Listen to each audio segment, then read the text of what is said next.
छत्तीसगढ़ में कानून व्यवस्था पर तकरार जारी है। प्रदेश में हुई आपराधिक घटनाओं पर जहां विपक्ष सरकार पर हमलावर है, तो वही सरकार भी पलटवार में कोई मौका नहीं छोड़ रही है। विधानसभा के मानसून सत्र में सदन में विपक्ष लॉ एंड ऑर्डर पर सरकार को घेर ही रहा। बाहर भी विधानसभा घेराव कर कांग्रेस ने जोरदार प्रदर्शन किया। वहीं कांग्रेस के प्रदर्शन पर बीजेपी ने सवाल उठाए हैं। बीजेपी ने कहा कि कांग्रेस सरकार ने छत्तीसगढ़ को अपराध का गढ़ बना दिया था। लॉ एंड ऑर्डर की सभी सीमा रेखाएं पार हो गई थी, इसीलिए तो जनता ने सत्ता परिवर्तन किया है। कि पिछले 5 वर्षों में कांग्रेस की सरकार रही, पूरा देश ने देखा कि इन लोगों ने छत्तीसगढ़ को अपराध का गढ़ बना के रखा था। लॉ एंड ऑर्डर, कानून की व्यवस्था चरमरा गई थी। अनाचार, दुराचार, बलात्कार सभी सीमा रेखाएं छत्तीसगढ़ में पार करके रख दिया था और उसका परिणाम भी हुआ। जनता ने इसको देखा और जनता ने इसका परिणाम भी दिया। इसके साथ ही बीजेपी ने पिछले 6 महीने में हुई आपराधिक घटनाओं का एक ब्यौरा भी दिया है। सरकार की रिपोर्ट के माध्यम से दावा किया गया है कि कांग्रेस सरकार में आपराधिक वारदातों का औसत ज्यादा था।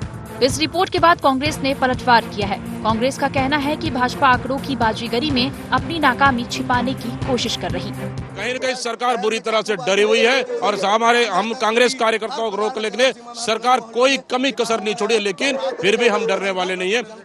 सरकार के खिलाफ में, बीजेपी के खिलाफ में, ये अपराध गढ़ जो सरकार बना इसके खिलाफ में हमारा संघर्ष जारी रहेगा।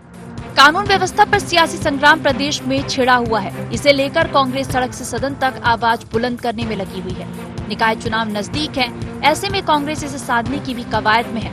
वैसे में कांग्रेस के तमाम बड़े नेता एक मंच पर भी नजर आ रहे हैं। हालांकि कांग्रेस के प्रदर्शन पर बीजेपी करारा जवाब भी दे रही है। अब देखना होगा कि जनता पर इसका क्या असर पड़ता है। कैमरामैन गणेश निषाद के साथ निधि प्रसाद की रिपोर्ट।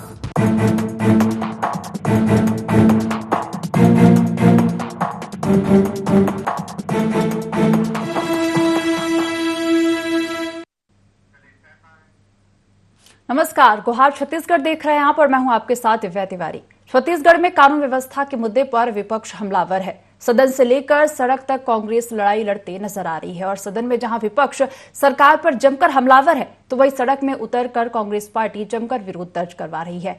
कानून व्यवस्था को लेकर सत्ता पक्ष और विपक्ष एक दूसरे पर हमलावर है। विपक्ष कह रहा है कि शायद सरकार में छत्तीसगढ़ अपराध का गढ़ बन गया है, तो सरकार ने पिछले 4 साल के आपराधिक आंकड़े जारी कर विपक्ष को आईना दिखा दिया है। लॉ एंड ऑर्डर पर क्यों मची है सियासी तकरार? क्या है छत्तीसगढ़ में लॉ एंड ऑर्डर की हालात? किसके राज में लॉ एंड ऑर्डर मेंटेन हुआ? और इसी पर हम चर्चा करेंगे, लेकिन एक नजर डाल लेते हैं गुहार पॉइंट्स पर। कानून व्यवस्था पर क्यों मचा सियासी घमासान? क्या सचमुच अपराध गढ़ बन रहा छत्तीसगढ़? पिछले आंकड़े गिना अपनी जिम्मेदारी से बच जाएगी सरकार? छत्तीसगढ़ में किसके राज में शांति, किसके राज में बड़े अपराध? तो चलिए इसी पर हम चर्चा करेंगे। लॉ एंड ऑर्डर पर क्यों मची है सियासी तकरार और छत्तीसगढ़ में लॉ एंड ऑर्डर के हालात किसके राज में मेंटेन हुआ? चलिए इसी पर हम चर्चा को आगे बढ़ाएंगे। हमारे साथ 3 खास मेहमान जुड़ गए हैं। बीजेपी से रविंद्र सिंह जी और कांग्रेस का पक्ष रखने के लिए अनिल चौहान और वरिष्ठ पत्रकार लखन चौधरी जी। आप तीनों का ही बहुत बहुत स्वागत है। सबसे पहले अनिल चौहान जी, मैं आपसे ये सवाल करना चाहूंगी कि कहां से आपको लगने लगा है कि अराजकता का राज आ गया? क्योंकि अभी तो मात्र 6 ही महीने हुए हैं और 6 ही महीने में आपको ऐसा लगने लग गया? देखिए दिव्या जी, मुझे ही नहीं और छत्तीसगढ़ के लोगों को ही नहीं, पूरे हिंदुस्तान के लोगों को लगने लग गया है कि एक राज्य है जहां कलेक्टर, एसपी भी सुरक्षित नहीं है, उनके कार्यालय जला। यहां 6 महीने में सरकारें रियायतें देती है, यहाँ बिजली का बिल बढ़ रहा है और अघोषित रूप से बिजली बंद हो गई। यहाँ राष्ट्रपति के दत्तक पुत्रों, बैगा आदिवासियों की हत्या हो रही है। यहाँ गृह मंत्री के जिले में गौ सेवकों की हत्या हो रही है। लगातार जो छत्तीसगढ़ में कभी नहीं हुआ, वो मॉब लिंचिंग की घटना भी हो रही है। यहाँ एक धर्म विशेष पर, चाहे वो ईसाई हो चाहे मुस्लिम हो, संविधान से परे जाकर सरकार के संरक्षण में बजरंग दल और विहिप के गुंडे बकायदा अल्पसंख्यकों पर हमला कर रहे हैं। इससे सिर्फ छत्तीसगढ़ नहीं, पूरा विश्व समुदाय भी चिंतित है। इस तरह की तस्वीर जो भाजपा की सरकार में बनते जा रही है, आप किसी थाने में जाइए, प्रार्थी को आरोपी बना दिया जाता है। आप बिलासपुर चले जाइए, वहां 6 महीने में कमिश्नर की नियुक्ति नहीं कर पाई है सरकार, अतिरिक्त कमिश्नर को भी हटा दिया गया। 13 कलेक्टरों के आदेश के खिलाफ अपील करने की जगह नहीं है। 13 जिला कलेक्टरों के खिलाफ इस तरह की अराजकता, इस तरह का फर्जी मुठभेड़, इस तरह से आदिवासियों और दलितों का शोषण बलौदा बाजार की घटना के बाद जो किया जा रहा है, वो सिर्फ भाजपा की ही सरकार कर सकती है। पूरी तरह से अराजकता का वातावरण है। एसपी कलेक्टर से लेकर तहसील चरम पर है, उसको लेकर यह विपक्ष आंदोलनरत है। चलिए रविंद्र जी जवाब दे दीजिए, क्या कहेंगे? तमाम तरह के आरोप लगा रहे हैं अनिल जी। कल एक कांग्रेसी मित्र मिल गए थे मुझे, मैंने कहा यार बारिश होगी तो आप लोग का आंदोलन सफल हो जाएगा। अरे भैया औपचारिकता तो निभा रहे हैं, अपने को राजनीतिक धर्म करना है इसलिए राजनीतिक धर्म करना, ये उनका जवाब था। और एक कांग्रेसी बैठ के यहाँ अराजकता की बात कर रहे हैं। हमने डाटा दिखा दिया है कि 6 महीने में हमारे समय कितना अपराध क्या हुआ और कांग्रेस के समय क्या हुआ। मैं आंकड़ों में जाके कोई जिम्मेदारी से नहीं बचना चाहता कि आपके समय कम हुआ मेरे समय ज्यादा हुआ। महत्वपूर्ण बात है, अभी तो 3 महीने हमारी आचार संहिता में लगी है और आप देख रही हैं, कम से कम स्पष्ट दिख रहा है ना, पूरा देश देख रहा है और उम्मीद भरी निगाहों से भाजपा की ओर देख रही है कि हम नक्सलवाद को समाप्त करने की दिशा में आगे बढ़ रहे हैं। अभी मैं एक डिबेट में था तो कांग्रेस के प्रवक्ता बोलते कितने जवान शहीद हुए, इनको जवान की शहादत कितनी हुई इसकी चिंता है, कितने नक्सली मारे गए, कितने आत्मसमर्पित हुए उसकी चिंता नहीं है। अरे नक्सलवाद समाप्त हो जाएगा, छत्तीसगढ़ ऑलरेडी शांति का द्वीप बन जाएगा जो अपराध गढ़ बना रखे थे कांग्रेस ने। मैं फिर कह रहा हूं, मैं दोषारोपण करने के लिए नहीं बैठा हूं, कांग्रेस यहाँ दोषारोपण करने लगी एकदम निगेटिव मानसिकता से ना, जैसा कि हमने लोकसभा में देखा यदि ये 400 सीट ले आए तो आरक्षण समाप्त हो जाएगा, संविधान बदल देंगे, वैसे ही इनको बहुत जल्दी पड़ी भाजपा को सत्ता से हटाने के लिए, इसलिए प्रदर्शन कर रहे हैं और कुछ भी नहीं है। मैं उसको उसी दृष्टिकोण से देख रहा हूं। मैं कह रहा हूं कि अपराध को बढ़ने नहीं देंगे, कभी भी भारतीय जनता पार्टी कहते कांग्रेस में जो अराजकता का राज था उसको वापस लाने देगी, हम पूरी सख्ती से निपटेंगे। आपको एक बात बता रहा हूं, विष्णुदेव साय जी ने बैठक लेके कहा, कलेक्टरों को कहा जुआ सट्टा इन सब में नियंत्रण हो, पुलिस का ही काम नहीं है, कलेक्टर भी आप निगरानी करेंगे। कोई कलेक्टर के लिए उन्होंने कहा, पुलिस को नहीं कहा कि आपको भी निगरानी करना पड़ेगा। ये हमारी प्रतिबद्धता बताती है कि कानून और व्यवस्था के प्रति जो इनके राज में FIR नहीं होता था ना, वो FIR हो रही है। इनके काल में 300 जो FIR हुई थी उसके 377 लोगों को हमने गिरफ्तार किया। इनके कार्यकाल में FIR हुई और अभी हमारे कार्यकाल में 377 लोग को हमने गिरफ्तार किया। तो हम काम कर रहे हैं। अब बलौदा बाजार की घटना के बारे में बहुत ज्यादा नहीं कहना चाहता, इनके कौन विधायक गए थे, क्या नहीं गए थे। कलेक्टर भी सस्पेंड हुए, SP भी सस्पेंड हुए और छत्तीसगढ़ में पहली बार ऐसा हुआ कि कोई कलेक्टर और SP एक साथ सस्पेंड हुए। और अनिल जी डिबेट में बैठे हैं तो आप यहाँ पर क्या कह रहे हैं, छत्तीसगढ़ में पहली बार मॉब लिंचिंग की घटना हुई, कब हुई? अभी हुई बोल रहे हैं, क्या कांग्रेस शासनकाल में नहीं हुआ? आप केवल दोष दिखाते रहेंगे क्योंकि आपने जब सरकार में थे ना ते ही किया। 15 साल रमन सिंह की सरकार, 15 साल रमन सिंह, मैं वैसा नहीं करूंगा। मैं कह रहा हूं कि हम पूरी कानून व्यवस्था को सुधारेंगे, किसी को नहीं छोड़ेंगे। विष्णुदेव साय जी ने भी कह दिया और गृह मंत्री जी युवा हैं, काम करते हैं, उनकी सोच है, उनका विजन है, नक्सलवाद को समाप्त करने के लिए भी बढ़ रहे हैं, तो इन अपराधियों को भी हम कहीं से रोकेंगे नहीं, कानून को कहीं पर भी कमजोर नहीं होने देंगे। ये भाजपा है। चलिए अजय जी जवाब दे दीजिए। रविंद्र जी का कहना है कि FIR आपके कार्यकाल में हुई है लेकिन गिरफ्तारी उनके कार्यकाल में हुई है, क्या कहेंगे? देखिए, भारतीय जनता पार्टी की सरकार जब 15 साल थी तो 3 ब्लॉकों का नक्शा बात करते हैं। फर्जी मुठभेड़ के नाम पर आदिवासियों की छाती छलनी कर देना इनकी नियत है। आप अगर आ जाएं FIR पर तो आज आप चले जाइए, किसी भी थाने में FIR नहीं होता है। ये लगातार पुलिस अधिकारी जो दागी हैं, जो लगातार जनता की आवाज नहीं सुनते हैं, जिनकी छवि खराब है, जैसे ED IT का गुर्गों की तरह इस्तेमाल हो रहा है, उसी तरह पुलिस वाले भी जो गुर्गों की तरह काम करते हैं उनका ये इस्तेमाल कर रहे हैं। आज पूरे प्रदेश में अराजकता का वातावरण है। आप चाहे विद्युत विभाग चले जाइए, चाहे आप किसी राजस्व विभाग में चले जाइए, चाहे आप पुलिस विभाग में चले जाइए, आपको समझ में आ जाएगा कि जब ये राजस्व पखवाड़ा कहते हैं तो पटवारी भी स्ट्राइक में चले जाते हैं, तहसीलदार भी, जिसके लिए इनका राजस्व पखवाड़ा होता है कि प्रकरणों का निपटारा करना है, उसी समय पेंडेंसी सबसे ज्यादा बढ़ जाती है। ये कौन सा नियंत्रण है सरकार पर? आज आप देखिए कि चाहे आप सरगुजा से लेकर बस्तर तक और इधर रायगढ़ तक चले आइए, पूरे प्रदेश में कोई माई बाप नहीं है। एक मुख्यमंत्री अपनी तरफ खींचता है, दूसरा अपनी तरफ खींचता है। पावर की लड़ाई चल रही है, आपस में द्वंद्व चल रहा है। दिल्ली से रिमोट कंट्रोल वाले बोलते हैं कि हमारा चलेगा साहब, कलेक्टर SP किसी की सुनने को तैयार नहीं है। माफिया जो शांत हो गया था 5 सालों में फिर सक्रिय हो गया है। खाद बीज का संकट अपने चरम पर है। ब्लैक मार्केटिंग का खेल हो रहा है, तो भारतीय जनता पार्टी की जो नीयत है वो साफ पूरे प्रदेश में दिख रही है। और ये जो एनसीआरबी के आंकड़ों की बात करते हैं, उसका कारण ही ये है कि ये अपराध दर्ज होने ही नहीं देते। ये चाहे कोई कितना भी पीड़ित आ जाए, वो ज्यादा करता है तो उसी पर कार्रवाई करना प्रारंभ कर देते हैं। तो देखिए, भारतीय जनता पार्टी जिस तरह से विपक्ष का दमन करती है और जिस तरह से विपक्ष जब कोई आंदोलन करता है उसको दबाने का प्रयास करती है, ये लोकतंत्र और सुशासन नहीं है।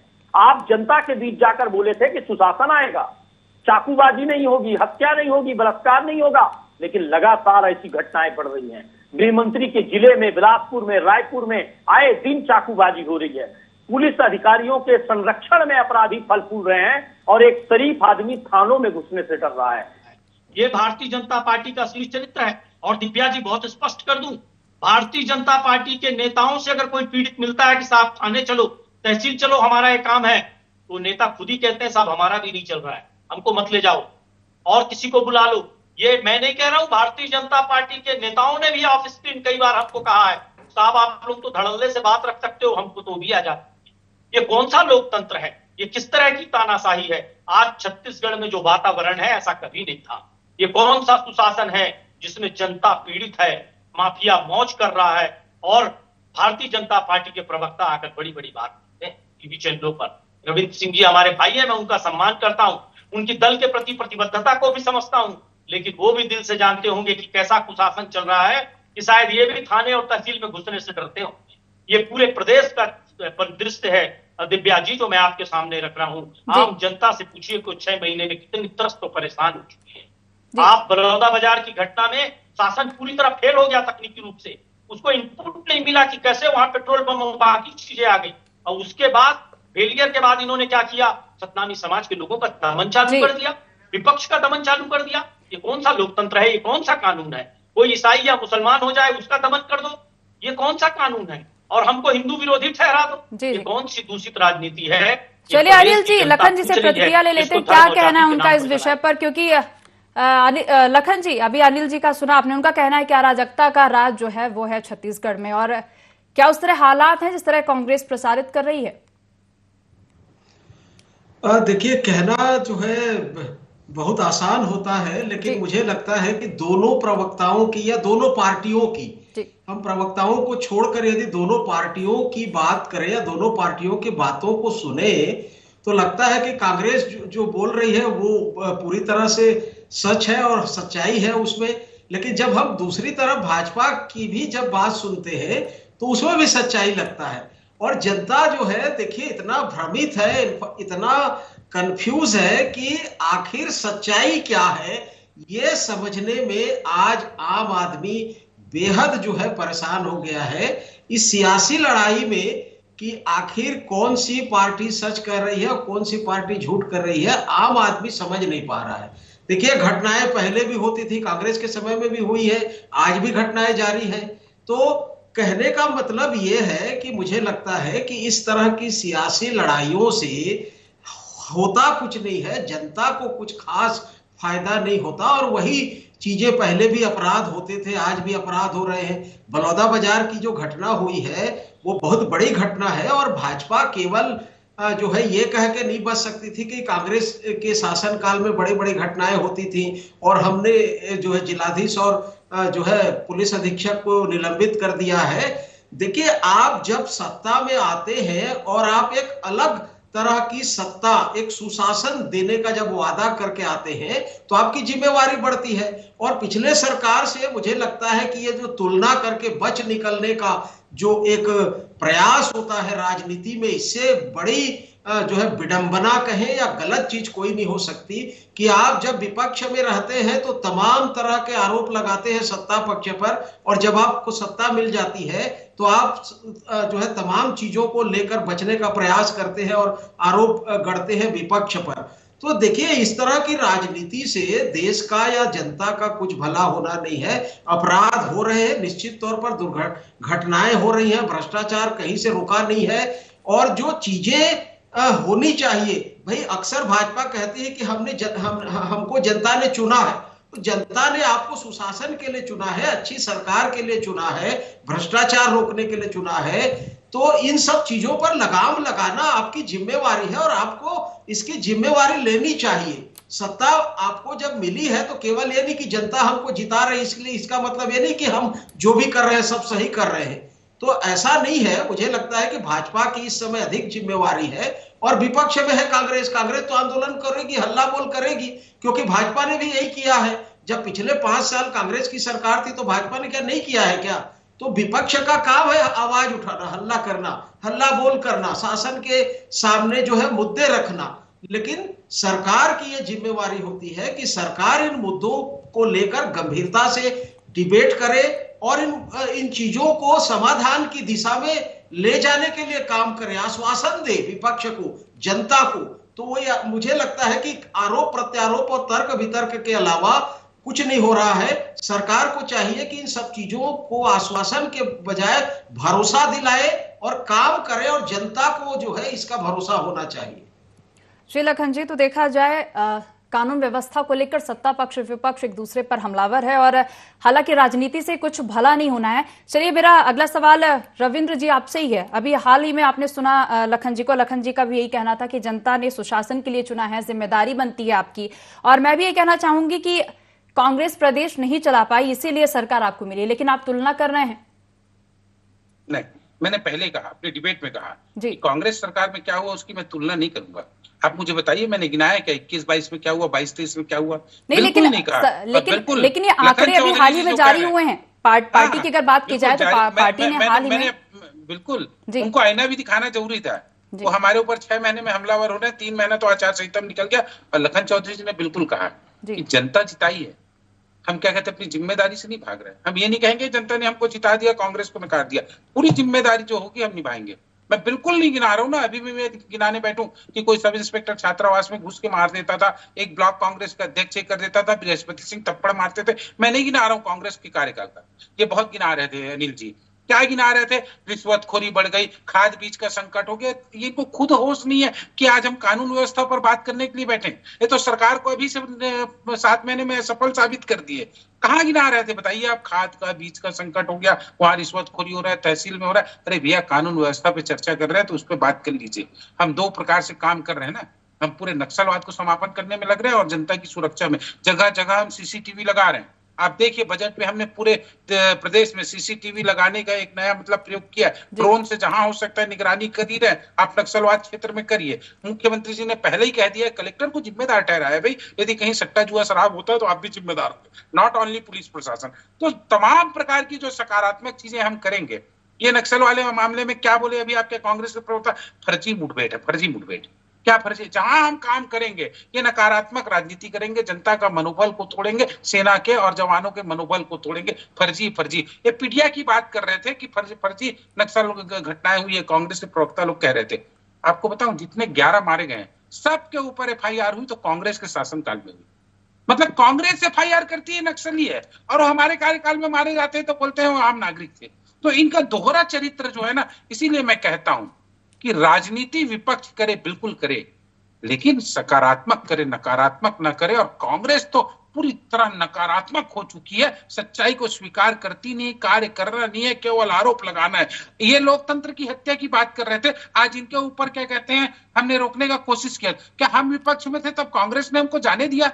फूल की माला पहनाई हमको, सड़क खोल दिए थे? क्या इन्होंने बैरिकेड्स नहीं लगवाया? कि हमारे ऊपर अश्रु गैस नहीं किया? आज हम रोक रहे हैं तो ये इनको लोकतंत्र की हत्या याद आ रही है कि लोकतंत्र की हत्या हो गई। तो ऐसा कांग्रेस का ये, मैं कह रहा हूं, खुद भी भ्रमित है कांग्रेस और जनता को भी भ्रमित करना चाहती। और इस तरह भ्रमित होकर राजनीति करेंगे ना तो ये ज्यादा से ज्यादा 99 सीट पे सिमटती और उसके बाद बोलते हम विजयी होके आए। और इनका तरीका यही, तो इन्हीं को मुबारकबाद हो। मैं एक बात, लखन चौधरी जी ने कहा कि जिम्मेदारी मिली है, निभा लेना। मैं वादा करता हूं, आश्वासन देना चाहता हूं चैनल को, और बिल्कुल पूरी दिलेरी से, भगवान न करे हम असफल हो, अपराध पे नियंत्रण लगाना जिम्मेदारी, उस जिम्मेदारी को निभाएंगे। कहीं पीछे नहीं हटेंगे। एक कोरा आश्वासन नहीं है, राजनीतिक बात नहीं है, बिल्कुल छत्तीसगढ़ शांति का द्वीप बने। कांग्रेस भी इसमें सहयोग करे और सारे मीडिया के लोग करे, कोई गुरेज नहीं, जनता वो रहेगी। हमको कोई मतलब नहीं, हम कोई भ्रष्टाचार नहीं करना चाहते, सुशासन लाना चाहते हैं। विष्णुदेव साय जी का सुशासन है। चलिए रविंद्र जी, अनिल जी से जवाब ले लेते हैं। अनिल जी, क्या कहेंगे? कानून व्यवस्था को लेकर हालांकि बात हो रही है, तो सरकार ने भी आंकड़े जारी किए हैं देखा जाए तो, और उस आंकड़ों में यही दिख रहा है कि आपके सरकार में जो अपराध है वो ज्यादा था। दिव्या जी, क्योंकि अपराध दर्ज होते थे इसलिए ज्यादा थे। जब अपराध दर्ज ही नहीं होने देंगे, मैं तो आमंत्रित कर रहा हूँ रविंद्र जी को, आए पुलिस अधीक्षक बिलासपुर के कार्यालय में घुस के दिखाएं। इतना खतरनाक एसपी इन्होंने भेजा है कि इन्हीं के नेता नहीं घुस पाते हैं कार्यालयों में, थानेदार के ऑफिस में नहीं घुस पाते हैं। सवाल खाद बीज के संकट का। तो मुझे ये बताइए, क्या कालाबाजारी कानून व्यवस्था से जुड़ा नहीं है? क्या किसान एक एक बीज के लिए तरस रहा है?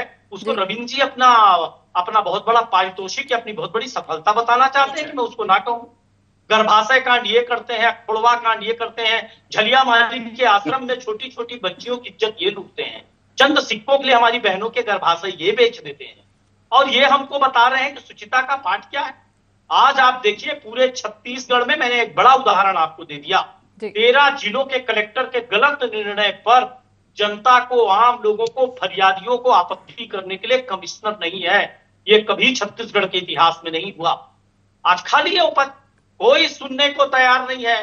विष्णुदेव साय जी बोलते हैं मैं पावरफुल, रमन सिंह जी कहते हैं मैं पावरफुल, अरुण साव जी कहते हैं मैं डिप्टी सीएम, विजय शर्मा जी मैं अलग अलग मंत्रियों का अलग अलग विरोधाभासी बयान भी कई मुद्दों पे हम लोगों को देखने को मिला। जिन्होंने पद और गोपनीयता की शपथ ली है, वो पद और गोपनीयता बाजार में तार तार हो रही है। बलौदा बाजार में सफल ये होते हैं तो उस विपक्ष का है, या तो सत्तामी समाज का है, या तो फलाने धर्म का है, या फलाने जाति का है। तो आप सरकार में आप क्यों बैठे हैं? आपकी जवाबदेही 6 महीनों में दिख गई कि आप किस स्थिति में है। आपका कोई नियंत्रण नहीं है, ना राजस्व अधिकारियों में, ना पुलिस पर, ना प्रशासन में। अधिकारी खुद कहते हैं किसका निर्देश मानना है हमको ही नहीं पता। इस तरह की स्थिति है। जब यहाँ कांग्रेस की सरकार थी, किसानों की आत्महत्या रुकी, सुशासन था। ये जो कहते थे कि एक भी अपराध घटित नहीं होगा, पूरी तरह से गुंडों और माफिया का राज। मैं आपको कह रहा हूं दिव्या जी, मैं आंकड़ों के साथ बता दूंगा, मैं कम से कम 50 प्रकरण ऐसे जानता हूं जिसमें प्रार्थी को आरोपी बना दिया इनकी पुलिस ने। एक महिला जो छेड़छाड़ की पीड़िता है उसको आरोपी बना दिया इनकी पुलिस ने। तो ये लगातार घटना चल रहा है, महिलाओं की शोषण कर रहे हैं। ये जो महिला जिद करेगी कि मेरे साथ अपराध हुआ, उसी को आरोपी बना।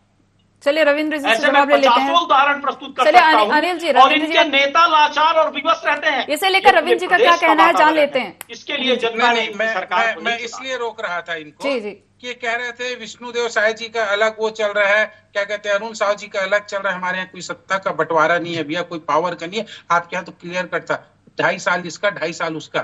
कितनी बार भी वो बोले टी.एस. सिंहदेव जी कि मैं मुख्यमंत्री बनना चाहता हूँ। आप क्या कम से कम बैठ के मत करिए, सुनिए ना। और आप बिलासपुर में बोल रहे हैं, पूरे छत्तीसगढ़ में हर जगह पूछ के हम लोग दिखा रहे हैं। और जो फर्जी एनकाउंटर की आप बात कर रहे थे, फिर आप बोलने देंगे नहीं, आपको हर चीज फर्जी लगता है, आप जवाब भी नहीं सुनेंगे। अनिल जी, रविंद्र जी के करके दर्ज नहीं है। अनिल जी बोलने नहीं देंगे ना दिव्या जी, मैं जानता हूँ, मैं जानता हूँ। रविंद्र जी अनिल जी का सुन लेते हैं थोड़ी। उसकी जांच क्यों नहीं जी, क्यों फरियादियों की नहीं सुनी जाती आपकी सरकार में? इतना ही तो सवाल है। और विपक्ष अगर सवाल पूछ ले। चलिए रविंद्र जी जल्दी से आप अपना पक्ष रख लीजिए लखन चौधरी जी से। क्यों नहीं विपक्ष की बात सुन रहे हैं? हम बिल्कुल सदन में बोलने दे रहे हैं जी, हर जगह हम बोलने दे रहे हैं। विपक्ष क्या, हम हर चीज को स्वीकार करने के लिए तैयार हैं। कहीं गलत हो रहा है हम उसको रोकने की कोशिश कर रहे हैं, कहीं पर भी नहीं। आप कह रहे हैं आज आपको बाधा पहुंचाई है हमने प्रदर्शन करने में, आपने हमारा स्वागत नहीं किया। ठीक है अनिल जी, रविंद्र जी, लखन जी से प्रतिक्रिया लेना चाहेंगे एक छोटा सा कि तुलनात्मक रिपोर्ट जारी की है और सरकार ने, और इस पर हम पूछना चाहेंगे कि इसे कैसे देखते हैं? जी देखिए, मुझे लगता है कि इस तरह की चीजों का जो तुलनात्मक रिपोर्ट है उसका कोई जो है खास महत्व नहीं है, और जनता इस तरह की चीजों को ध्यान नहीं देती। अब सियासत में देखिए, मैं तो ये कहना चाहूंगा दोनों दलों से कि ये जो नुक्से हैं जो है इस तरह के प्रदर्शन के, हल्ला बोल के, ये अब बदलना चाहिए ट्रेंड्स, कि आप जो है ठोस मुद्दों को लेकर सदन में बहस कीजिए। आप देखिए सड़कों पर जो ये प्रदर्शन हो रहे हैं, इसका फायदा कांग्रेस को नहीं होने वाला, क्योंकि जनता इससे जिस तरह से परेशान हो रही है, सड़कों में जाम जिस तरह से हो रहे हैं, तो मुझे लगता है कि दोनों दलों को इस तरह के जो प्रदर्शनों पर अब जो है विराम लगाने की जरूरत है और एक अलग राजनीति करने की जरूरत है। जनता इन सब चीजों को अब समझने लगी है, जनता के काम होने चाहिए। आप इस तरह की चीजों से जनता को भ्रमित अब नहीं कर सकते, वो जमाना गया, वो सियासत अब खत्म होने वाली है। तो मैं तो कहूंगा कि कांग्रेस भी अपने संगठन को ज्यादा ध्यान दे, अपने संगठन की मजबूती के लिए ज्यादा जो है काम करे, तो मुझे लगता है कांग्रेस का अधिक भला होगा। जी चलिए, समय की कमी होने के कारण इस चर्चा को यहीं रोकना चाहेंगे। फिलहाल आप तीनों ही मेहमानों का जुड़ने के लिए बहुत बहुत धन्यवाद। तो कानून व्यवस्था पर सियासी संग्राम प्रदेश में छिड़ा हुआ है और इसे लेकर कांग्रेस सड़क से सदन तक आवाज बुलंद करने में लगी हुई है और निकाय चुनाव नजदीक है। ऐसे में कांग्रेस इसे साधने की भी कवायद में है। तो ऐसे में कांग्रेस के तमाम बड़े नेता एक मंच पर भी नजर आ रहे हैं। हालांकि कांग्रेस के प्रदर्शन पर बीजेपी करारा जवाब भी दे रही है। गुहार छत्तीसगढ़ में फिलहाल इतना ही। आप देखते रहिए i24। नमस्कार।